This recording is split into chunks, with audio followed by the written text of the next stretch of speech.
भारत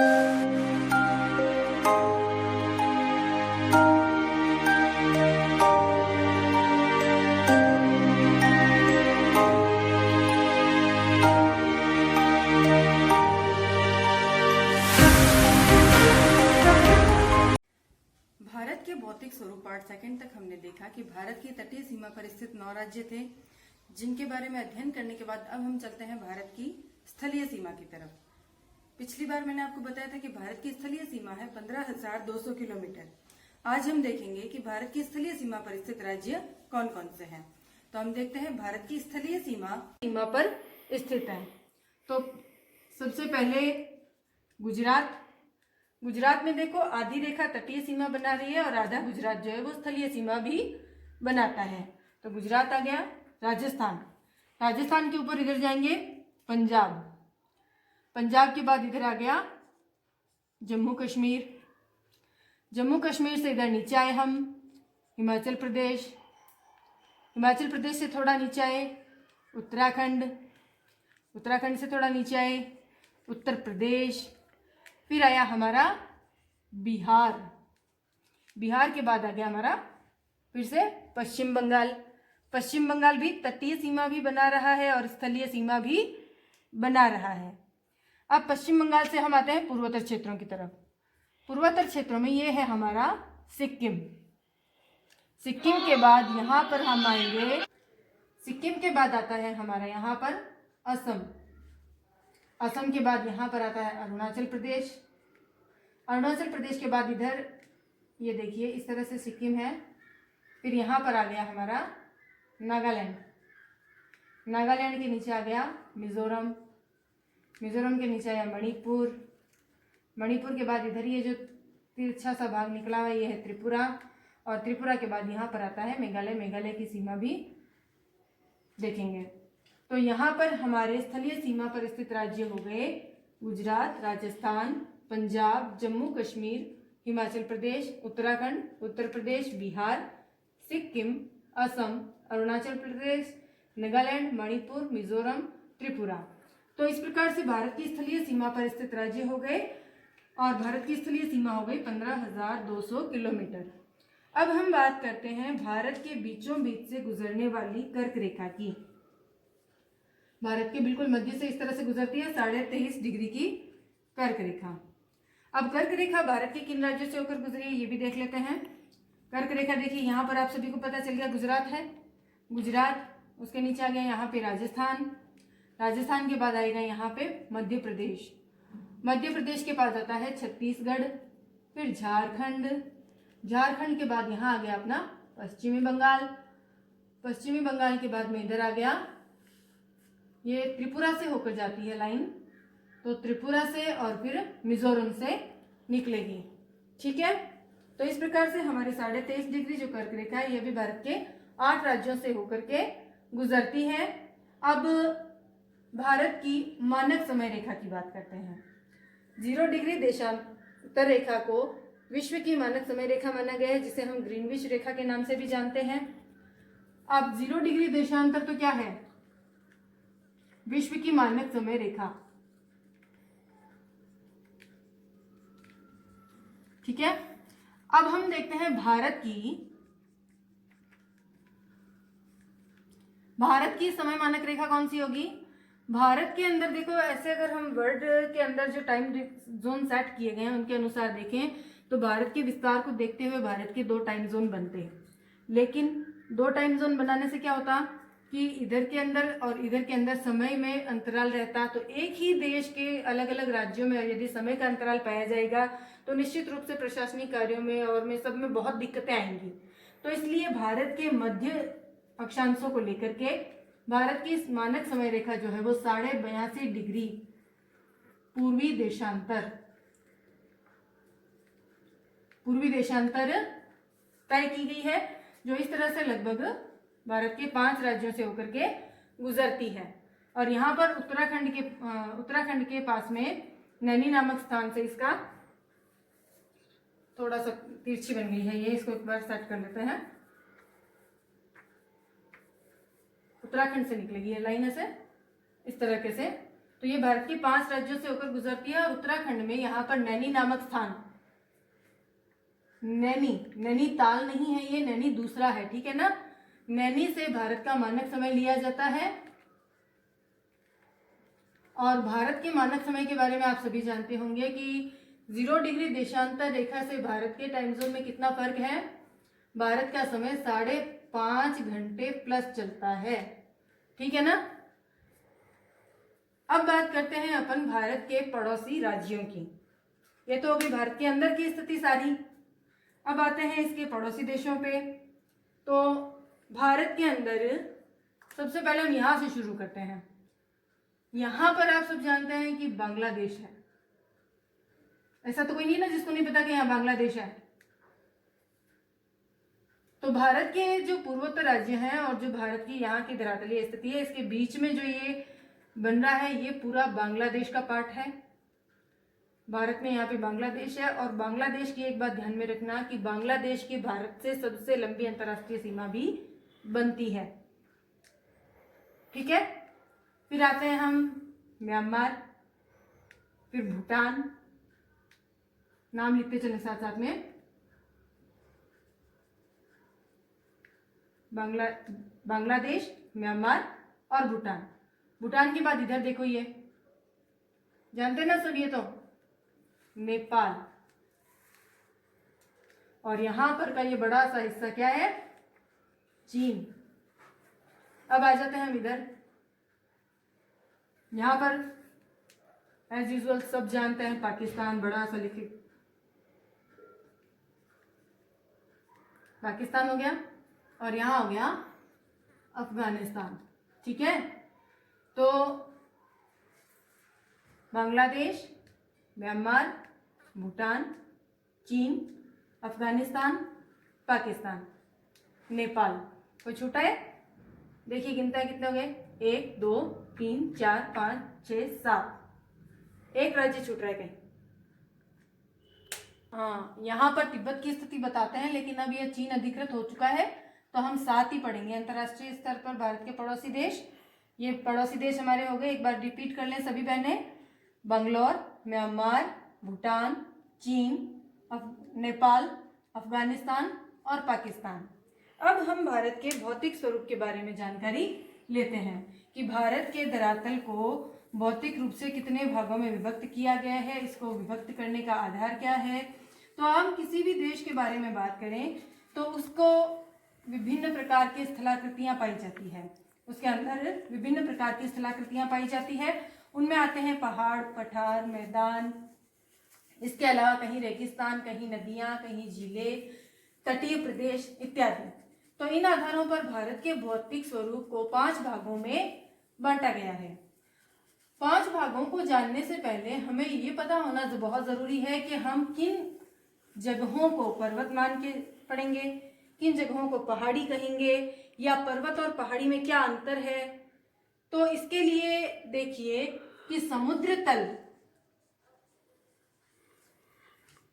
से ऊंचाई के आधार पर, ठीक है, सर्वप्रथम हम बात करें पर्वतों की। तो पर्वत लगभग समुद्र तल से 1000 मीटर, ठीक है ना, कम से कम 1000 मीटर की ऊंचाई पर होंगे। और इनकी जो ढाल होती है, जैसे मान लो पर्वत की आकृति होती है ना लगभग इस तरह की, तो इनका ये जो ढाल है ना, ये ढाल यहाँ पर 50 डिग्री का कोण बनना चाहिए। यानी कि इनकी ढाल प्रवणता क्या होती है, 50 डिग्री, ठीक है। तो ऐसे भूमि से उठे हुए भूभाग जो कि लगभग 1000 मीटर समुद्र तल से ऊंचाई तक हो और जिनकी ढाल प्रवणता 50 डिग्री हो, पर्वत कहलाएंगे। पर्वत के बाद आप पढ़ते हैं पहाड़ी। पहाड़ियों की भी ऊंचाई लगभग 1000 मीटर ही होती है, लेकिन इनके अंदर अंतर क्या है, इनकी ढाल जो होगी वो सामान्य होगी। इनके ढाल के अंदर 50 डिग्री की ढाल प्रवणता होना कोई जरूरी नहीं है। अब आता है पठार। पठार सामान्य रूप से आप अब तक पढ़ते आए हो, कैसा मतलब भूभाग जो समतल हो ऊपर से और पथरीला हो। लेकिन इसके साथ एक चीज और ऐड करेंगे आज हम, कि जिसकी समुद्र तल से ऊंचाई लगभग 300 से 600 मीटर तक होनी चाहिए। फिर आते हैं हमारे मैदानी भाग। तो मैदानों की ऊंचाई 300 से 200 मीटर तक भूगोलवेताओं ने बताई है। अब इसके अलावा अभी मैंने आपको बताया कि भारत को प्रायद्वीप कहा जाता है क्योंकि यह 3 ओर से जल से घिरा हुआ है। तो आप प्रायद्वीप के लिए भी ऐसा लिख सकते हैं कि 3 ओर से जल से घिरे भूभाग को प्रायद्वीप कहते हैं। अब प्रायद्वीप का तो हमने पढ़ लिया, लेकिन यदि कोई भूभाग 3 ओर स्थल से घिरा हुआ, जैसे कि यहाँ आप देखिए, इधर स्थल है, इधर स्थल है, इधर भी स्थल है, गुजरात का हिस्सा आ रहा है, और इधर एक तरफ से ये जल से घिरा हुआ है, इसको हम क्या कहेंगे? तो नोट कर लो, इसको हम कहेंगे खाड़ी। ठीक है ना? 3 ओर से स्थल से घिरा भूभाग,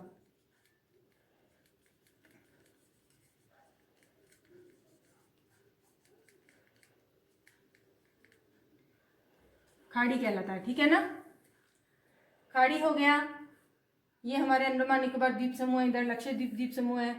द्वीप की परिभाषा सभी जानते हैं कि चारों ओर जल से घिरा भूभाग द्वीप कहलाता है, और चारों ओर स्थल से घिरा भूभाग झील कहलाता है।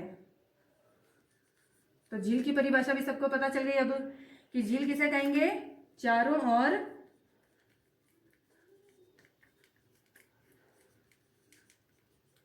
स्थल से घिरा भूभाग।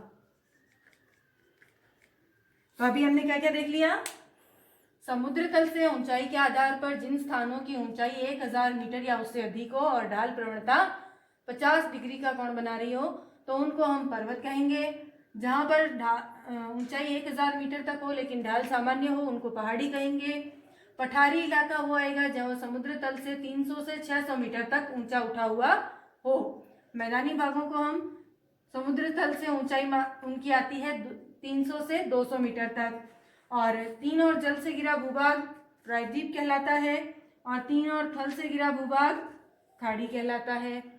चारों ओर जल से घिरे भूभाग को, जो स्थल की आकृति होती है जिसके चारों ओर जल घिरा हुआ हो, उसको हम द्वीप कहते हैं, और ऐसी जलीय इलाका जहाँ पर चारों ओर भूमि से घिरा हुआ हो उसको हम झील कहते हैं। तो अब आइए देखते हैं भारत को इस प्रकार से भौतिक रूप से कितने भागों में बांटा गया है।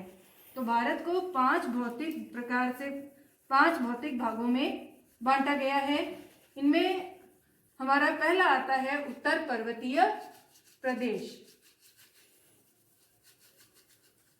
तो उत्तर हमारा इस तरफ है, पहला भौतिक प्रदेश आता है उत्तर पर्वतीय प्रदेश। दूसरा आएगा हमारा उत्तर का विशाल मैदान।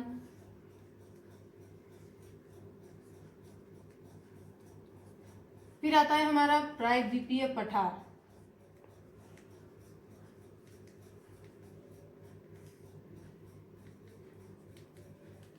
फिर आते हैं हमारे तटीय क्षेत्र।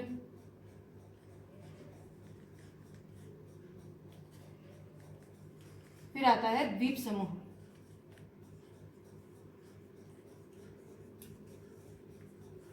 अब देखिए कि ये जो हमारे 5 भाग बने हैं, इनमें भारत के उत्तर की तरफ से उत्तर के पर्वतीय प्रदेश का ये इलाका आएगा। फिर आएगा विशाल मैदान, तो उत्तर का विशाल मैदान ही आ गया। फिर आ गया प्रायद्वीपीय पठार, तो ये नीचे का जो हिस्सा है इतना, ये हमारा प्रायद्वीपीय पठार में आता है। फिर आएंगे हमारे तटीय क्षेत्र, तो ये दोनों पूर्वी और पश्चिमी तट आ जाएंगे। फिर आएंगे द्वीप समूह, जो कि इधर हमारे अंडमान निकोबार और लक्षद्वीप के रूप में द्वीप समूह है। तो इस प्रकार से हमारे भारत की स्थिति कैसी बनी? सबसे पहले क्या है? पर्वतीय प्रदेश। तो यहाँ पर हमारे यहाँ बना लेते हैं हम कि ये उत्तर दिशा है और इधर नीचे की तरफ हमारी दक्षिण दिशा है। तो जैसा कि अभी हमने पढ़ा था कि पर्वत हम किसको कहेंगे? जिनकी ऊंचाई 1000 मीटर से अधिक और ढाल प्रवणता 50 डिग्री के कोण की हो। तो ये उत्तर की तरफ इस तरह का इलाका आएगा। फिर मैदानी भाग, तो समुद्र तल से ऊंचाई इनकी कितनी होगी? 300 से 600 मीटर तक। फिर आ रहे हैं हमारे प्रायद्वीपीय पठार। तो प्रायद्वीपीय पठार इससे लगभग 300 से 600 मीटर तक। फिर आएंगे हमारे तटीय प्रदेश और हमारे द्वीप समूह। तो भारत के धरातल की स्थिति हम उत्तर से दक्षिण की तरफ देखें तो पहले ऊंचाई, फिर थोड़ा सा समतल मैदान, फिर ये पठारी क्षेत्र उठा हुआ, और उसके बाद हमारे दोनों तट और फिर द्वीप समूह। तो यहाँ पर हमारी ऊंचाई कितनी आएगी समुद्र तल से 300 से 200, और यहाँ कितनी होगी 300 से 600। ठीक है ना। तो आओ आज हम देखते हैं उत्तर के पर्वतीय प्रदेश। उत्तर पर्वतीय प्रदेश को 3 भागों में बांटा गया है।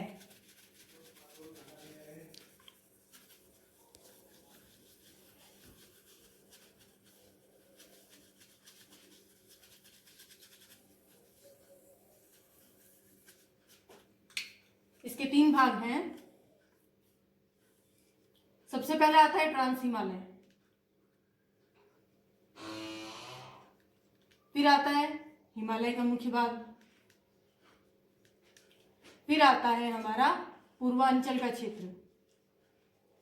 अब इसमें भी हिमालय हमारे सिलेबस में बुक में आता है। इस हिमालय को भी हम 3 अलग अलग भागों में पढ़ते हैं। यह है हमारा बृहद हिमालय या महान हिमालय, जिसे हम क्या कहते हैं हिमाद्री भी कहते हैं। इसका नाम है हिमाद्री। ठीक है। उसके बाद आता है मध्य हिमालय या लघु हिमालय।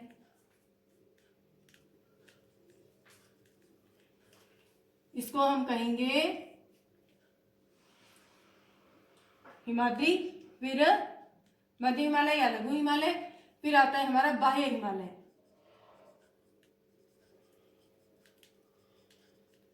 इसको हम कहेंगे शिवालिक और इसको हम कहेंगे हिमाचल। और ये हो गया हमारा शिवालिक। ठीक है।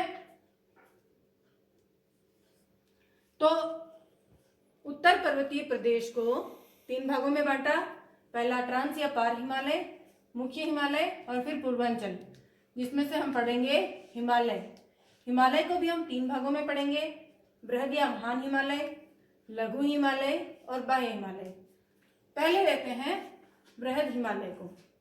तो देखिए हिमालय हमारे ज्योग्राफिकल अगर हम इसका स्ट्रक्चर देखें तो ये एक धनुषाकार स्थिति में दिखाई देता है। ये कोई सीधा सीधा पर्वत नहीं है, यह कैसा है धनुषाकार है। तो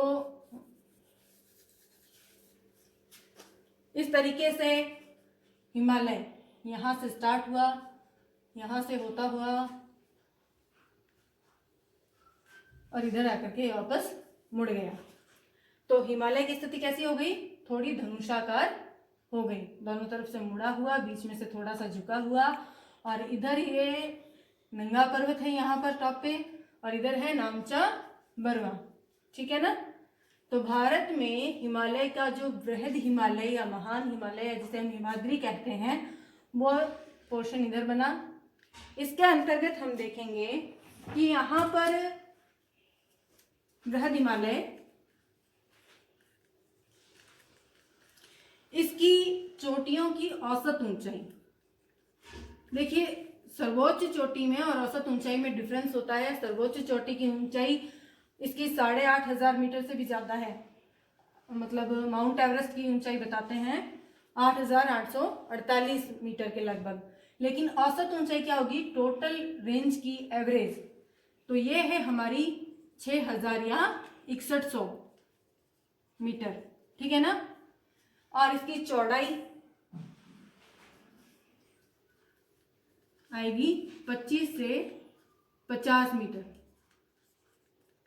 ठीक है। अब आइए हम देखते हैं इसकी प्रमुख चोटियों के बारे में।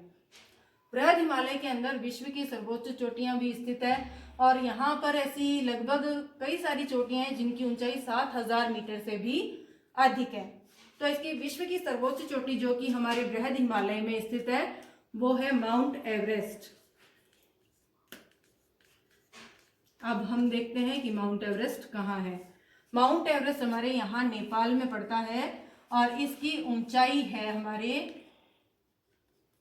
8,800 अब देखो बुक्स में आता है 48 और गूगल मैप पे जो नए इसके आंकड़ा है उनमें आता है ये 50, तो हम इसको 850 मीटर पढ़ेंगे, ठीक है। क्योंकि आप सभी जानती हैं कि हिमालय जो है ये नवीन पर्वत श्रृंखला है और नवीन पर्वत श्रृंखलाओं की ऊंचाई लगातार बढ़ती रहती है। तो इसके जैसे जैसे नए आंकड़े आते हैं इसकी ऊंचाई में लगातार इजाफा होता जाता है, इसमें बढ़ोतरी होती रहती है। तो ये माउंट एवरेस्ट क्या है? संपूर्ण विश्व की सर्वोच्च चोटी है जो कि बृहद हिमालय के अंतर स्थित है। कहाँ पर? नेपाल में। ध्यान रखेंगे ये नेपाल में स्थित है और नेपाल में इसे सागर माथा के नाम से जाना जाता है। नेपाल में इसको किस नाम से जानते हैं? सागर माथा। फिर आते हैं सेकंड, इसकी जो दूसरी चोटी है सर्वोच्च लंबी वो है कंचनजंगा। यहां पर कंचनजंगा भारत की सर्वोच्च चोटी है और हिमालय की दूसरी सबसे बड़ी चोटी है। इसकी ऊंचाई है 8,598 मीटर और ये कहां पर स्थित है? सिक्किम में। ये देखिए आप देख रही हैं माउंट एवरेस्ट जो है नेपाल में, इसकी ऊंचाई है 8,850 मीटर और कंचनजंगा ये भारत की सर्वोच्च चोटी है और इसकी ऊंचाई है 8,598 मीटर और ये स्थित है सिक्किम में। इसके अलावा यहाँ पर एक अन्नपूर्णा नाम से लंबी चोटी है। फिर उत्तराखंड में हमारे आती है नंदा देवी। इसके अलावा भी इसमें काफी सारी लंबी चोटियां देखने को मिलती हैं। अब एक आता है नंगा पर्वत। ये नंगा पर्वत को भारत की सर्वोच्च चोटी क्यों नहीं बताते हैं? क्योंकि ये भी पाक अधिकृत कश्मीर में है। आपसे पूछा जा सकता है कि नंदा पर्वत कहाँ स्थित है, तो आप बताएंगे जम्मू कश्मीर या ऑप्शन अगर आपके पास हो तो पीओके यानी कि पाक ऑक्यूपाइज कश्मीर, ठीक है ना। अब आते हैं हम इसके दूसरे पार्ट की ओर जो कि है मध्य हिमालय या लघु हिमालय, जिसे हिमाचल के नाम से भी जाना जाता है। तो हिमाचल की एवरेज ऊंचाई क्या है? 4,000 मीटर। हिमाचल की एवरेज ऊंचाई 4,000 मीटर है। इसकी चौड़ाई थोड़ी ज्यादा है और इसके अंदर ज्यादातर हमारी जो पर्यटन स्थल हम जितने जानते हैं ना, कुल्लू मनाली, कश्मीर घाटी, ये सारे हमारे इसी क्षेत्र में आते हैं। ये हमारा घूमने फिरने का पर्यटन स्थल की दृष्टि से बहुत ही उपयोगी क्षेत्र है और यहाँ पर मौसम जो है वो स्वास्थ्य के अनुकूल रहता है। जब भी गर्मियों का सीजन आता है हमारे बाकी देशों में, तब हम घूमने के लिए कहाँ जाते हैं? मध्य हिमालय या लघु हिमालय में जाते हैं। एवरेज ऊंचाई इसकी है 4,000 मीटर। अब देखिए कि बृहद हिमालय जो था ये हमारा एक निरंतर पर्वत श्रृंखला के रूप में था, जबकि लघु हिमालय निरंतर पर्वत श्रृंखला नहीं है, यह ऐसे डैश डैश में है और ये यहाँ पर आगे आकर के बृहद हिमालय से मिल जाता है दार्जिलिंग में। ध्यान रखिएगा, दार्जिलिंग ऐसा स्थान है जहां पर बृहद हिमालय और लघु हिमालय आपस में मिल जाते हैं। कहाँ मिलते हैं बृहद हिमालय और लघु हिमालय? दार्जिलिंग। और बृहद हिमालय क्या है? निरंतर पर्वत श्रृंखला है, जबकि लघु हिमालय एक निरंतर पर्वत श्रृंखला नहीं है। इसको अलग अलग जगहों पर अलग अलग नामों से जानते हैं। जैसे इसको जम्मू कश्मीर में कहते हैं पीर पंजार, आपने नाम सुना होगा ना, पीर पंजार। फिर जम्मू कश्मीर में पीर पंजार कहते हैं। फिर थोड़ा आगे आएंगे तो इसके सेकंड जो पार्ट आता है इसको धौलाधर कहते हैं। यहाँ पे नाम लिख लेते हैं अपन, पीर पंजार, फिर आता है धौलाधर। उसके बाद जो नेक्स्ट अपना आता है इसको हम कहते हैं नाग टिब्बा और उसके बाद जो एक नेपाल के अंदर स्थित है इसको हम कहेंगे नाग टिब्बा। और ये महाभारत जो है ये नेपाल में आता है यहाँ पर इस तरह से। तो ये महाभारत पर्वत श्रृंखला है इसकी। पूछा जाता है कई बार कि महाभारत कहाँ स्थित है और फिर यहाँ आगे आते आते ये बृहद हिमालय में मिल जाता है। तो अब देखिए ये हिमालय का बृहद हिमालय का भाग हो गया, ये इसकी लघु हिमालय की चोटियां हो गई, तो इन दोनों के बीच में स्थिति क्या बन गई कि बृहद हिमालय की ये चोटी जा रही है, फिर थोड़ा गैप आएगा, फिर लघु हिमालय की ये चोटी जा रही है, तो यहाँ पर बीच में ये क्या हो गया, समतल मैदान आ गया। तो ये इस प्रकार के जो समतल मैदान इनके बीच में बन रहे हैं, ये हमारे पर्यटन स्थलों के रूप में विकसित हो गए। तो इन्हीं के नाम है हमारे कश्मीर घाटी, कुल्लू घाटी, मसूरी घाटी, काठमांडू घाटी, इस प्रकार से। तो ये है कश्मीर घाटी, फिर आता है कुल्लू घाटी, फिर आता है मसूरी, फिर आ जाता है काठमांडू। ठीक है, तो ये हमारे कहाँ स्थित है, लघु हिमालय और बृहद हिमालय के बीच में। लघु हिमालय एक निरंतर पर्वत श्रृंखला नहीं है, इसको अलग अलग स्थानों पर अलग अलग नामों से जाना जाता है। इसके कुछ नाम है पीर पंजाल, धौलाधर, नाग टिब्बा, महाभारत आदि। और इसके प्रमुख पर्यटन स्थल कौन से हो गए, इसके स्थल कौन से हो गए लघु हिमालय के,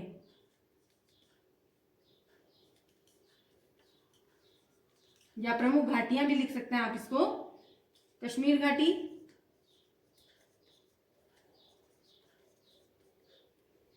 फिर आता है अपना कुल्लू घाटी, उसके बाद आएगा अपना मसूरी,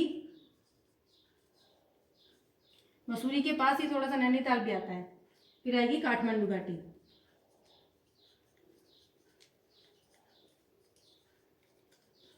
ये नाम भी नोट कर लेंगे, लघु हिमालय के विभिन्न जगहों पर किन किन नामों से जाना जाता है, तो आप नोट कर लें, पीर पंजाल, धौलाधर, नाग टिब्बा और महाभारत।